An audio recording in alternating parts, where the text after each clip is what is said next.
Packers, and now the Jets. Let's hear from them on the loss.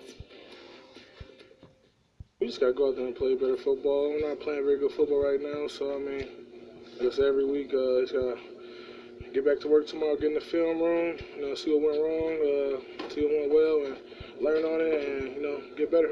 To lose a game to a 0-4 football team, what does that do to the psyche of this locker room? The psyche? I don't even know what that means.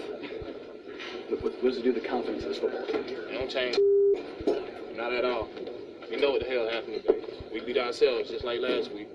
Now it's time to buckle down and, get things going. Not only has Dak been under scrutiny recently, but also his head coach, Jerry Jones, had this to say about Jason Garrett's status. Quote, "I'm going to be very trite. I was a lot happier with what he had done the first 3 games than what's happened the last 3 games. But the big thing I want to say is it's not just him. This is across the board." Stephen A., how much trouble are the Cowboys in? Well, they're in the world of trouble. Let's be very, very clear about that, Max Kellerman. They're in the world of trouble. Because when you look at the NFC, you see how this works. If you're 3-3 and you're a 500 team, chances are, if this trend continues, and we have no reason to believe that it won't, the reality is that the NFC East playoff participant is going to have to be the winner of the division. There's not a wild card that's going to come out of there. Not when you're looking at Chicago, Detroit, and Green Bay in the north. Not when you're looking at New Orleans and Carolina in the south. Not when you're looking at Seattle, San Fran, and to a lesser degree, those reigning NFC champion Los Angeles Rams that don't really look like champions right now. Nevertheless, you got an abundance of teams out there in the NFC, and they're going to get in the Dallas Cowboys way or the Philadelphia Eagles. You're going to have to win the division to get out of the East. I want to say this about the Dallas Cowboys and why they're going to get in trouble. I was reading an article in the Dallas Morning News this morning, and one of their columnists, I believe, accurately pointed out a huge problem on the part of Jason Garrett, and he labeled it as arrogance. Okay, that Tim Cowlishaw. I believe it's my guy Tim Cowlishaw. I believe it's Tim Cowlishaw, but I'm not sure. Around the horn days for me. I'm not sure if he's the one that wrote the article. But here's the point that he was making: you've got second quarter, it's 4th and 2 at the 7-yard line with a little over 4 minutes left in the half. Jason Garrett, knowing you got 2 tackles out of the game, knowing that your running game ain't great, knowing that Amari Cooper and Randall Cobb are not available to you, and your offense wasn't looking as stout as we're accustomed to seeing it look, you kick the field goal right there, and you're all right.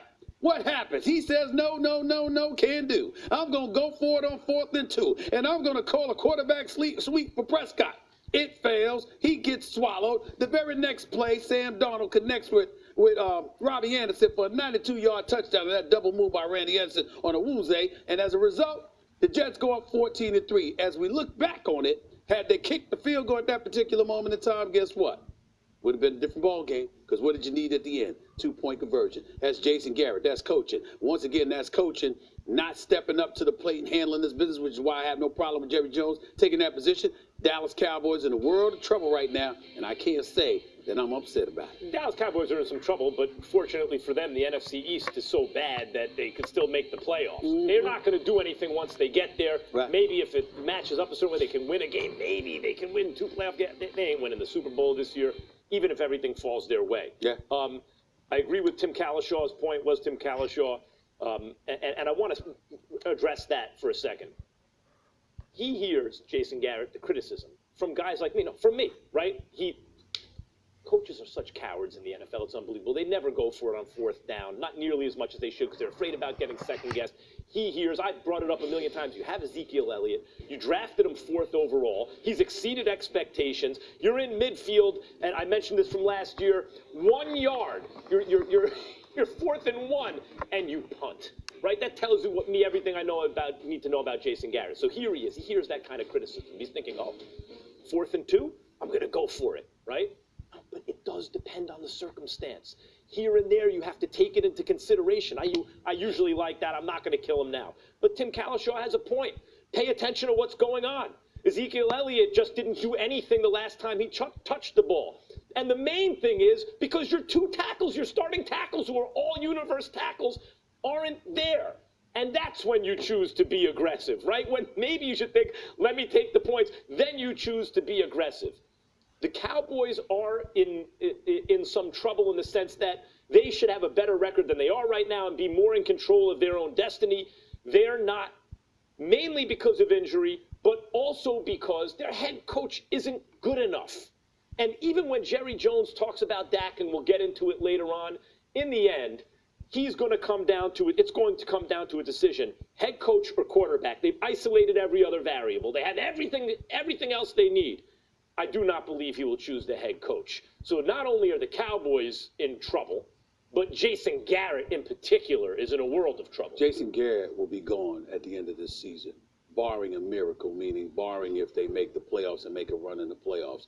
Jason Garrett will be gone. He will not last. If this team is not successful this year, Jason Garrett won't be back as the next head coach of the Dallas Cowboys. That's number one. Number two, I think Dak Prescott, we'll have a conversation about him later because it cost him some money. Number three, I forgot who was showing that video of the guy on Dallas, the defensive side of the ball, that said we beat ourselves. Well, isn't that what I always say? That black cat running around that franchise. How many times have I had to say to all of y'all's, just wait. Take your time. All right. Don't rush it. They will not let you down. What can go wrong will go wrong. And we're seeing it. I must say I'm disappointed. I think we're seeing it earlier than I anticipated. I would have liked to have waited later. Yeah. I would have liked to have waited later because it's modifying the expectations of Dallas Cowboy fans. And by the way, that's kind of, it's kind of massaging their misery to some degree. I want them here and plummeting around Christmas. I don't like the fact that it's happening this early. All right. I'm very disappointed. For me, this team's success will be defined by how they perform in the postseason. Like we mentioned, they're tied with the Eagles at 3-3. They face off on Sunday Night Football. The Giants are only one game out of first. Don't do that, Molly. I'm just pointing out facts. All facts. Well, you the one sitting there, the Dallas Cowboys, what they do in the playoffs, they might not make the playoffs. Lamar Jackson has been on fire lately, but